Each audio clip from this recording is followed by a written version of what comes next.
The first new concept, that of stretching the brain, is based upon the fact that the brain is a combination of both physical and mental processes. Therefore, the beginnings of educational reform need to have to do with physical exercise of the brain. The brain is a muscle, after all, and the layers of tissue within that brain need to have exercise just like any other parts of the body. In fact, it even requires more exercise because it is layered so heavily that there is much more solid tissue in the brain than there is in your whole leg that you exercise every day for long periods of time. The exercise that the brain needs to have is microscopic in comparison, but it is needed. For instance, just the mechanism of thinking requires the movement of billions of cells. These cells need to be loosened up starting at a very early age. The mental stimulation cannot express without the cooperation of the physical tissue of the brain. This can be stimulation of basic knowledge, such as toilet training, which needs to be taught with more involvement of the thinking processes. Concentration on the effort involved in learning to walk will not just get the legs to do it, but will stretch and loosen the brain cells involved in that walking taking place. Where it must begin is in being aware mentally of the physical movements of other parts of the body. Everything the child plays with as he grows, even his rattle, should be talked about to him. It is the association of the physical movement involved with a knowing in his brain that will exercise the tissues of the brain and begin a correlation between physical movement and brain function. Music is valid and viable as a preparatory method for opening the channel early in children. Much more can be done with music to help children use their full powers in later life. This is an area of extreme importance for humans because the musical vibration is what will cause the breaking of the ethereal divider between the levels of the brain. There are membranes of ethereal matter, a higher, finer vibratory rate, separating each of the 4 sections of the brain, and smaller membranes separating the 3 levels in each section. The one between the levels is not as strong, and the child's own singing sets up a vibration within his own body that will cause his fine membrane to disintegrate at a faster pace and allow the child to access the next higher level of brain power earlier than has taken place so far. The actual scientific meaning of the word enlightenment means the breaking of these membranes between each section of the brain. When one is totally enlightened, each section of the brain is open to stretching with new thought. Any section that has not had the membrane broken will not be open to the stretching.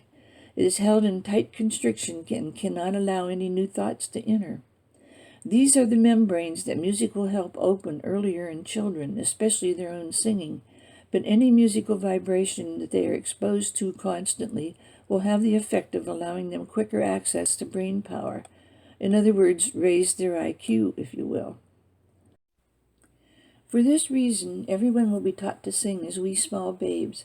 This is an emotional release that is the right of all humanity to be able to employ. There is not nearly enough of it taught today.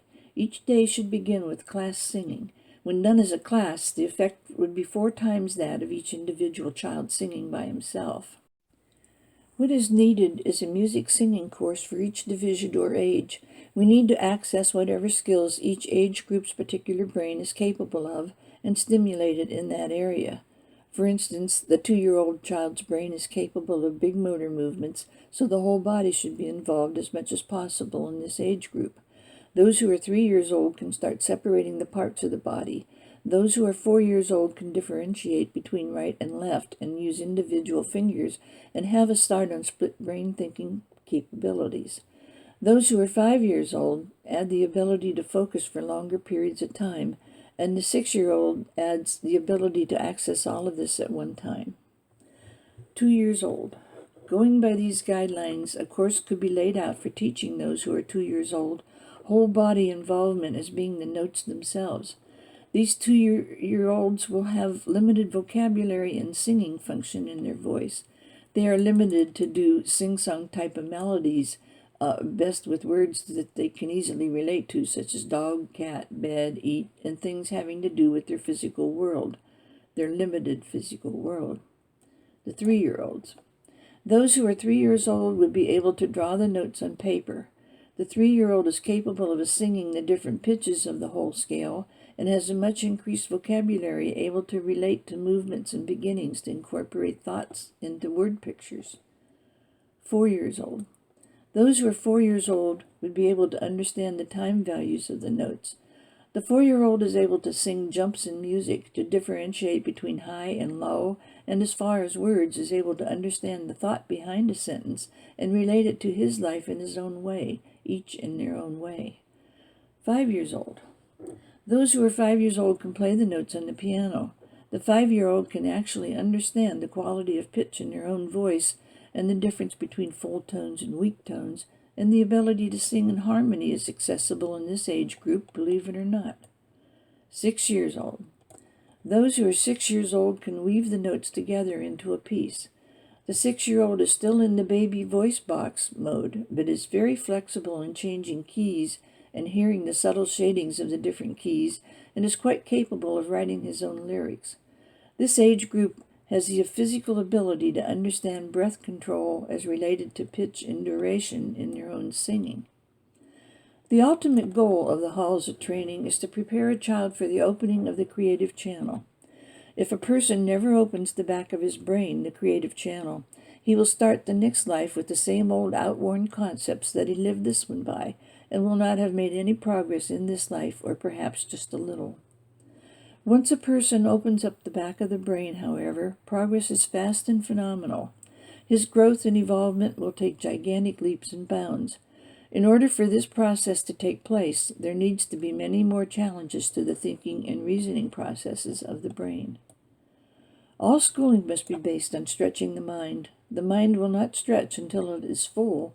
This statement should tell you that the more that is given a child to accomplish, the more he or she can accomplish.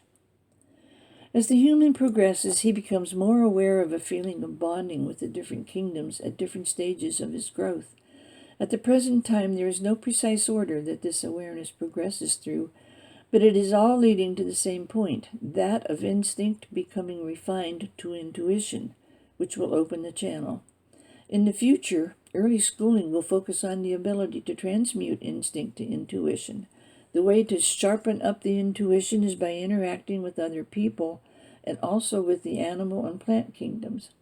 The environment will play a large part in how easily a child can transmute instinct to intuition.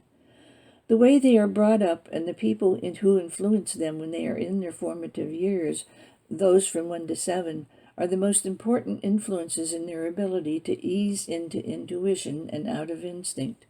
This is why the different playgrounds in chrysalis schools will be incorporated into the learning process. These playgrounds will be designed around the different kingdoms, mineral, botanical, and biological, both animal and human. They will follow a structured pattern of usage by actually being incorporated into the curriculum. They will allow children to relate to the other kingdoms, which will help open the channel to the higher realms. These playgrounds will be a marvelous opportunity to instill in children a thinking process of wonder and awe that no learning out of books will give. Children's dreams can quite often show them as flowers, birds, or animals, or perhaps back even further as rocks and stones. This is part of the child's fascination with rocks and stones and plants and animals. This is where their dreams are going to be located to begin with. The memory cycle of the brain will follow evolution. It is as simple as that. For the playgrounds, this would be the mineral kingdom, the botanical kingdom, and both parts of the biological kingdom, the animal and the human, in that order. In the mineral kingdom playground, the actual touching of the different stones and pebbles, climbing on rocks, and watching the sun shine on them will be the things that a child will relate to instinctively as being part of the Creator.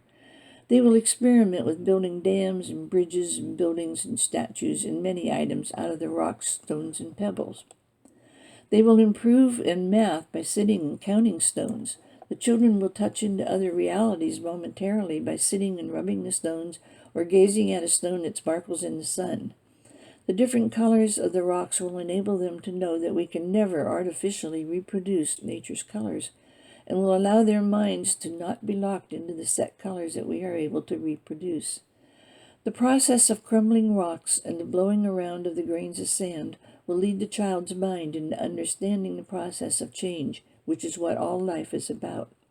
Also in the mineral kingdom garden, the rocks and stones will give off an energy that these young children will be easily able to assimilate into every cell of their body.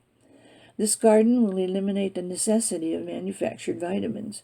The sun shining on the rocks releases their nutrients into the air around them, undetected by adults, but felt by children. The names of the different rocks will be marked, and the children will automatically learn to recognize these items when they travel elsewhere. The spelling of the words will come much easier in class. Drawing pictures will be a natural for the children who play in this playground of nature. The Botanical Kingdom Playground. This will be a delightful maze of trails and paths and small streams and waterfalls. The children's imagination will grow and expand in this playground. They will become involved in the process of growth as they watch the flowers grow in the spring or die in the fall. This will cause the concept of reincarnation of humans to become a truth in their mind.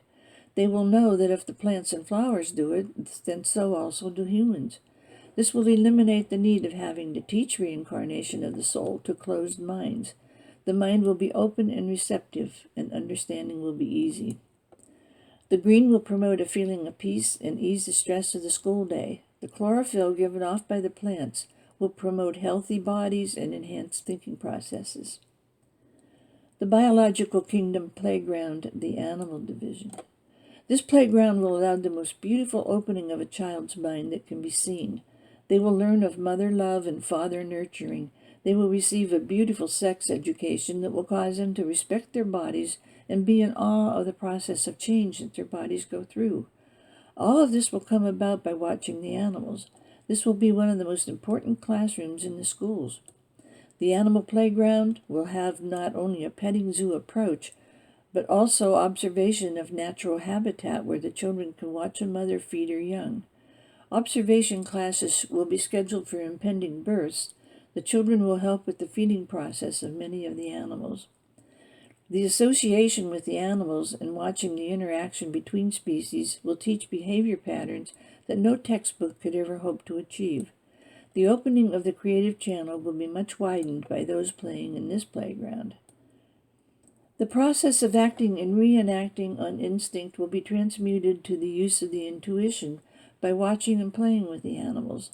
It will be a natural changeover, one that will not have to be forced by the transmutation of attitudes that the adults today must go through in order to become more intuitive.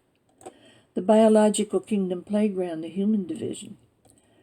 The Human Kingdom Playground will have many gymnastic-type structures, plus athletic fields, and an imagination city where children's fantasies can be played out. They will take on different roles in their playing, which will bring about self-expression and stretching of the mind.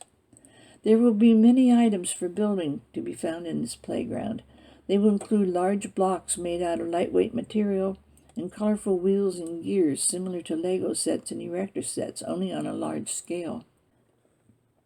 The Human Kingdom Playground will be for the expression of presentation sports. The athletic field will be equipped with bleachers, scoreboard, and video camera capabilities. In each playground, there will be water plus many healthful fruit drinks available. This playground will also be for the use of the imagination for coming up with games that allow the children to learn how to act with other children, how to sense what the other child is going to do as his reaction to your action. The understanding of action and reaction will be gained here, and understanding in this process is using the intuition. The brain is capable of unlimited growth, and it stands to reason that there can be no limitations imposed on humans. This is where our education process is failing, by setting limits on what is expected of children. This is absolutely the wrong way to encourage the growth of the brain cells. No one should ever have any limits imposed on him at any time as to what he is capable of understanding and learning and using as tools to live by. Our brain cannot be taken back, traded in, if you will, on a newer, larger model. We must work with what we were blessed with, which is so much more than the animals have that we should count our blessings each and every day. At the same time, we need to do all we can to take care of and upgrade the model of motor that is driving our vehicle. To do anything less is a sin, if you care to use that word, against ourselves. The stretching and exercising of the brain needs to start at home, continue in the preschools, and work on up into all grade levels, even that of college. This is a difficult and long-reaching project, but can be done. The problems facing getting this step incorporated into family life are tremendous. It must start in two places at once, in educating the adults and the children at the same time. Future schooling will cover the first 20 years or so of life, probably more. The halls of training and the halls of learning are the lower grades. The halls of knowledge and the halls of wisdom are the higher. They each encompass higher goals so that a college education is completed by the time they leave the halls of knowledge. After that, they will enter the halls of wisdom. These are specialty schools of short duration because a student will already have the equivalent of a college education. The goal of the earth plane schooling system for a soul is to learn mastery of the physical form and to evolve it to where it is totally usable for all that the soul can apply to it. It will take generations. It has taken generations to bring it to this point and will take generations to carry it further.